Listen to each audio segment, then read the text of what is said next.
Hello नमस्कार। आज हम बात करते हैं भारतीय संविधान और राज्य व्यवस्था। ये हमारा जो पिछला वीडियो था उसके आगे के हम लोग उसको जारी रखेंगे।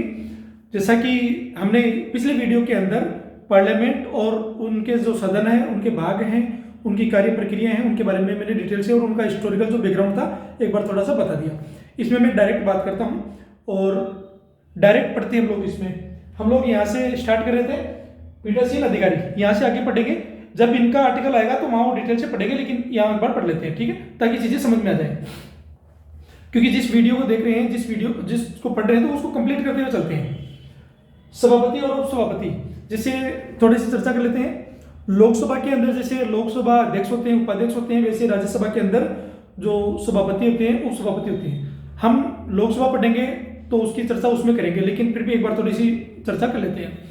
लोकसभा जो है तो उसकी बात करेंगे, लेकिन पहले हम लोग बात कर लेते हैं राज्यसभा, क्योंकि ये राज्यसभा से संबंधित है, इसलिए, ठीक है। राज्यसभा जो है उसका एक सभापति होता है, उपसभापति होता है। वैसे ही लोकसभा के अंदर एक अध्यक्ष होता है, उपाध्यक्ष होता है। जो अध्यक्ष है उसके चुनाव की जो निर्धारित तिथि है वो करता है राष्ट्रपति। ध्यान रखना इस बात का। जो मेंबर ऑफ पार्लियामेंट है, फिर बाद में उसी में से जो साधारण बहुमत के माध्यम से वो क्या करते हैं कि अपने अध्यक्ष का चयन करते हैं। लेकिन उससे पहले एक प्रक्रिया होती है, एक प्रोटेम स्पीकर नियुक्त किया। मान लेते हैं कि एक नवनिर्वाचित जो पार्लियामेंट है उसमें लोकसभा का जो इलेक्शन हुआ है और नए लोग आए हैं, ठीक है।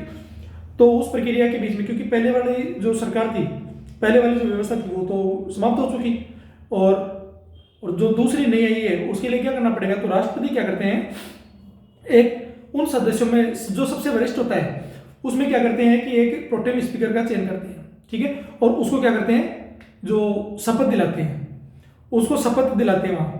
और वो क्या करते हैं कि बाद में लोकसभा अध्यक्ष और उपाध्यक्ष पहले से ही मेंबर ऑफ पार्लियामेंट के रूप में, सदस्य के रूप में शपथ ले चुके होते हैं, उनको अलग से शपथ नहीं दिलाई जाती। इस बात का ध्यान रखना, ठीक है। उनको अलग से शपथ का प्रावधान नहीं है, क्योंकि वो पहले शपथ ले चुके हैं। वो क्या करते हैं कि डायरेक्ट अपने कार्यभार को संभालते हैं। और जो उपाध्यक्ष, लोकसभा का अध्यक्ष होता है, बाद में जब सबको शपथ दिलवाई जाती है, क्योंकि पहले राष्ट्रपति जो प्रोटेम स्पीकर होता है उसको शपथ दिलाते हैं, वो एक कुछ समय के लिए होता है। इसके अलावा जब वो सबको शपथ, फिर बाद में उसकी जिम्मेदारी बनती है कि वो सबको शपथ दिलाएं।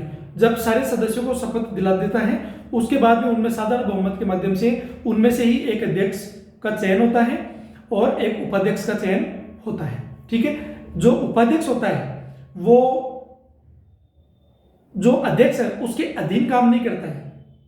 इस बात का ध्यान रखना, क्योंकि वो सदन के प्रति डायरेक्ट उत्तरदायी होता है, ठीक है।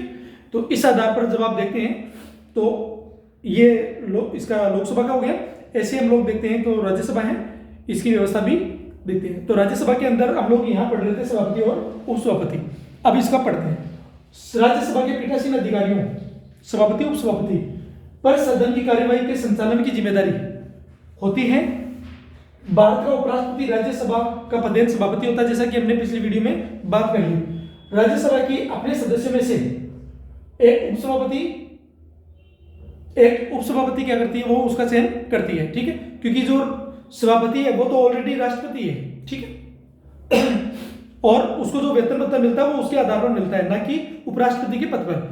उपराष्ट्रपति जब कार्यवाही राष्ट्रपति के रूप में कार्य करता है तब उसको जो राष्ट्रपति के समान क्या करता है, वेतन भत्ता मिलता है, और वो पावर और अथॉरिटी मिलती है, ठीक है।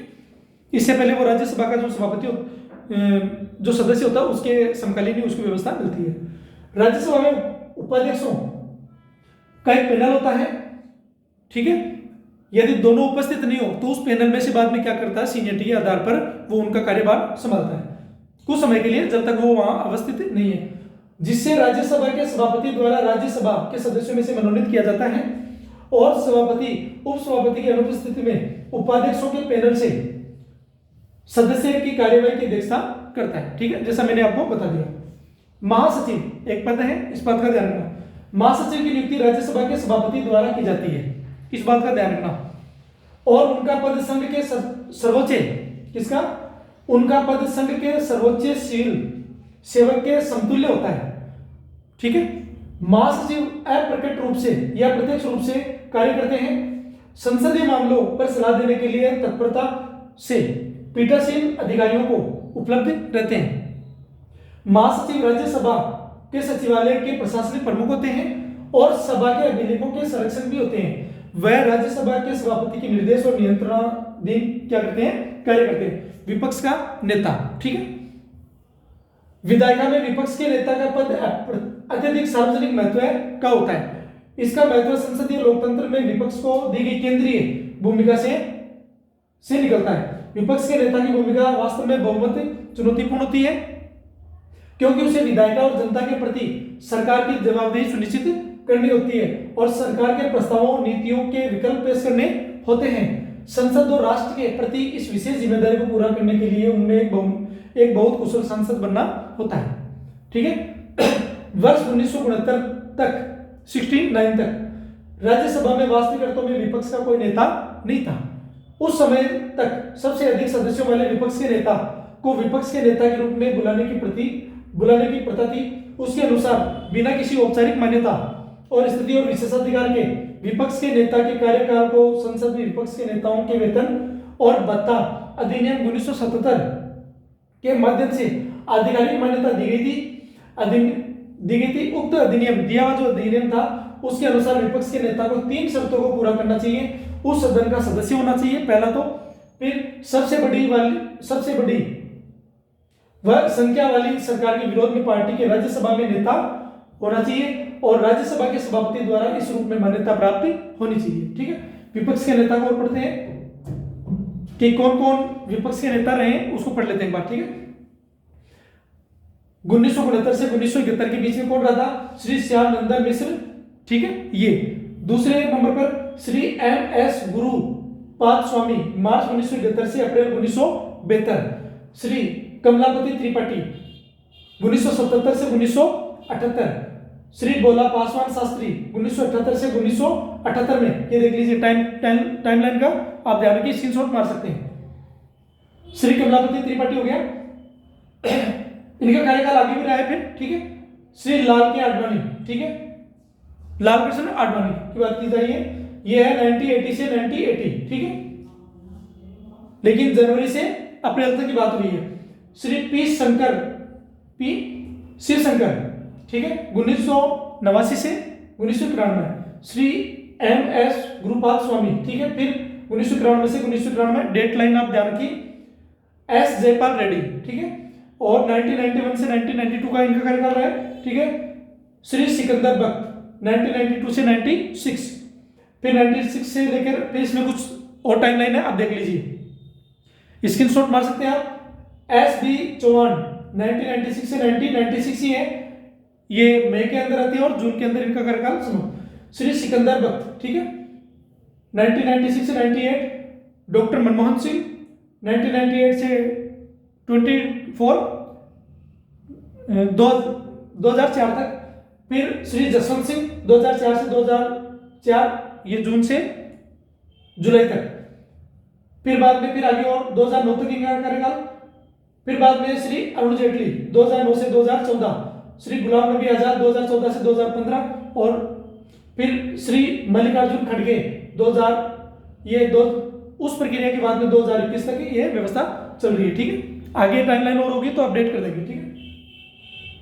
राज्यसभा हमारी राजनीति में एक महत्वपूर्ण रचनात्मक और प्रभावकारी भूमिका निभाती है, थोड़ा पढ़ लेते हैं। विधायी क्षेत्र और सरकार की नीतियों को प्रभावित करने में इसका प्रदर्शन का भी महत्वपूर्ण रहा है। वास्तव में राज्यसभा ने संवैधानिक जनादेश के आधार अनुसार लोकसभा के साथ सहयोग की भावना से काम किया है।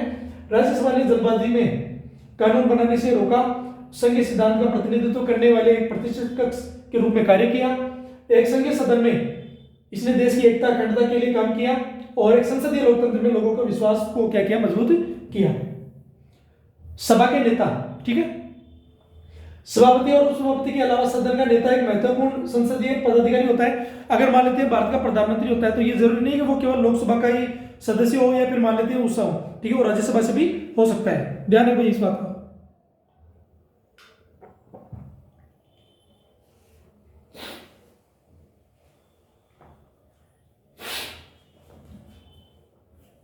सभापति और उपसभापति के अलावा सदन का नेता एक महत्वपूर्ण संसदीय पदाधिकारी होता है, ठीक है, जो सदन के कार्य के कुशल और सुचारू संचालन में महत्वपूर्ण भूमिका निभाता है।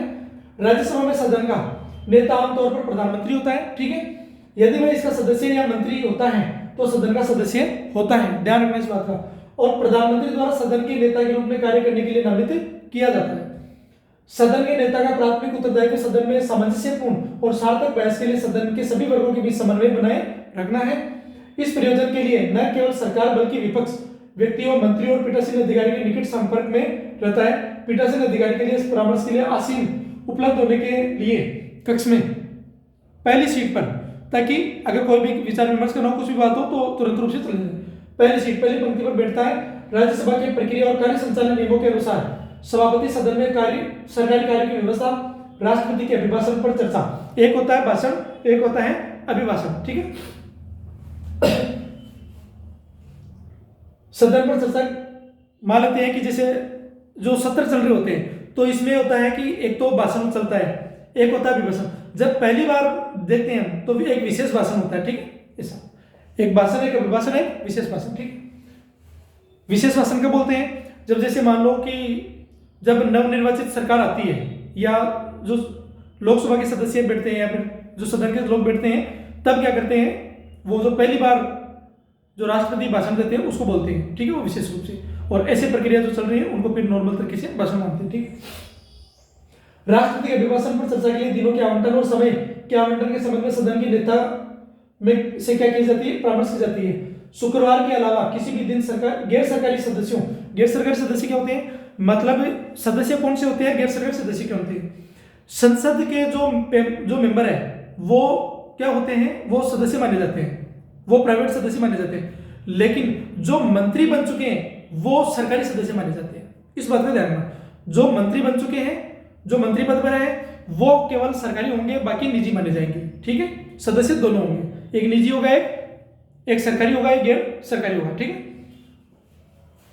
के कार्य पर चर्चा, अनियत दिन वाले प्रस्तावों पर चर्चा, अल्पकालिक चर्चा, ठीक है। धन विधेयक पर विचार और वापसी, किसी उत्कृष्ट व्यक्तित्व, राष्ट्रीय नेता या अंतरराष्ट्रीय गणमान्य व्यक्ति की मृत्यु के मामले में सदन के स्थगित होने, अन्यथा के मामले में सभापति द्वारा उसे परामर्श किया जाता है। स्थगित मतलब कुछ समय के लिए उसको रोक देना, ठीक है। फिर गठबंधन के लिए मतलब सदन की जो कार्यवाही होती है उसको रोकते हैं, ठीक है। गठबंधन सरकारों के दौर में सदन के नेता का कार्य और भी चुनौतीपूर्ण हो जाता है। वह सुनिश्चित करता है कि सदन के सामने लाए गए किसी भी मामले पर सार्थक चर्चा के लिए सदन के सभी संभव और उचित सुविधाएं उपलब्ध कराई जाए। वह सदन की भावना व्यक्त करने में सदन की प्रवक्ता के रूप में कार्य करता है। औपचारिक या औपचारिक अवसरों पर इसका प्रतिनिधित्व करता है और निम्नलिखित सदस्य राज्यसभा में सदन के नेता रहे। हम लोग देख लेते हैं एक बार, ठीक है। श्री एन गोपाल स्वामी अयंगर, मई 1952 फरवरी से 1953 तक, ठीक है। फिर है श्री चारुचंद्र विश्वास, फरवरी 1953 से नवंबर 1954। इस बात का ध्यान रखना भाई, ठीक है, फैक्चुअल क्वेश्चन में पूछ लेता है। श्री लाल बहादुर शास्त्री, नवंबर 1954 मार्च 1955 तक, ठीक है। श्री गोविंद वल्लभ पंत, मार्च 1955 और फरवरी 1961। ध्यान रखना, राजस्थान वाले जब आरपीएससी क्वेश्चन पूछती है तो यहाँ से ज्यादातर क्वेश्चन उठते हैं। हाजी मोहम्मद इब्राहिम, फरवरी 1961 से अगस्त 1963। श्री यशवंतराव बलवंतराव चौहान, अगस्त 1963 से दिसंबर 1963। श्री जय सुखलाल हाथी, फरवरी 1964 से मार्च 1964।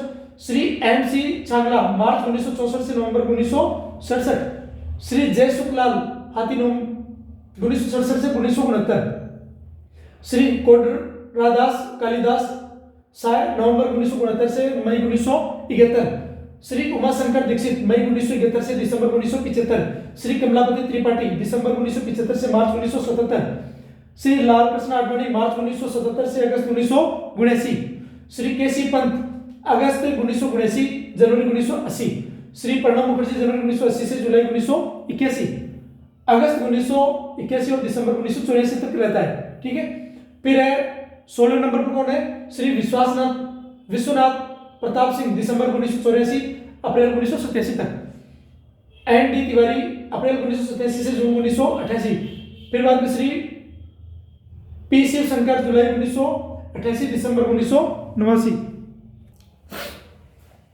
फिर है श्री एम गुरुपाद स्वामी दिसंबर 1989 से नवंबर 1990, श्री यशवंत सिन्हा दिसंबर 1990 से जून 1991, एस बी चौहान जुलाई 1991 से अप्रैल 1996, फिर है सिकंदर बख्त मई 20 मई 1996 31 मई 1996, इंद्र कुमार गुजराल जून 1996 नवंबर 1996, एच डी देवगौड़ा नवंबर 1996 अप्रैल 1997,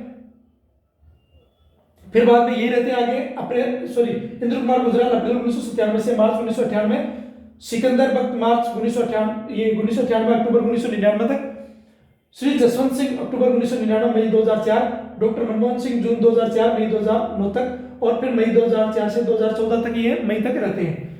फिर अरुण जेटली जून 2014 अप्रैल 2018 तक, अप्रैल 2018 मई 2019 तक रहते हैं। श्री थावरचंद गहलोत जून 2019 जुलाई 2021 तक, श्री पीयूष गोयल जुलाई 2021 तक है। तो ऐसे कुछ प्रावधान है। यहाँ हमारा जो ये है ये कंप्लीट होता है। आपको कोई भी प्रॉब्लम हो या फिर इनसे संबंधित हम लोग डिटेल से पढ़ते जा रहे हैं। वैसे इसके जो प्रावधान है, योग्यता है या फिर इनको पद से हटाना, सब आर्टिकल अलग अलग तरीके से, लेकिन मैंने क्या किया कि एक बार इनको कंप्लीट कर लिया, फिर हम लोग डायरेक्ट आर्टिकल पढ़ लेंगे। ठीक है, ये सेकंड वीडियो है। पहले वाला वीडियो आप क्या कर सकते हैं, जाकर जो पार्लियामेंट है उसको आप देख सकते हैं। ठीक है, पार्लियामेंट वाला जो पिछला वीडियो है वो, और ये वीडियो उसके बाद में अपलोड हो जाएगा। ठीक है, और जैसे ही आपको कुछ चीज़ें समझ में नहीं आए तो आप कमेंट कर सकते हैं, और वीडियो को जब आप पूरा देखोगे, क्योंकि कई ऐसी व्यवस्था जहाँ समझाना पड़ता है, मैंने पार्लियामेंट समझा तो टाइम लग गया उसमें। ठीक है, और मैं डायरेक्ट अगर कंटेंट पढ़ाता रहूँगा तो फिर उसका कोई औचित्य नहीं रहेगा। ठीक है, चीज़ें समझते हुए जाना है और आगे बढ़ते जाना है। ठीक है, थैंक यू।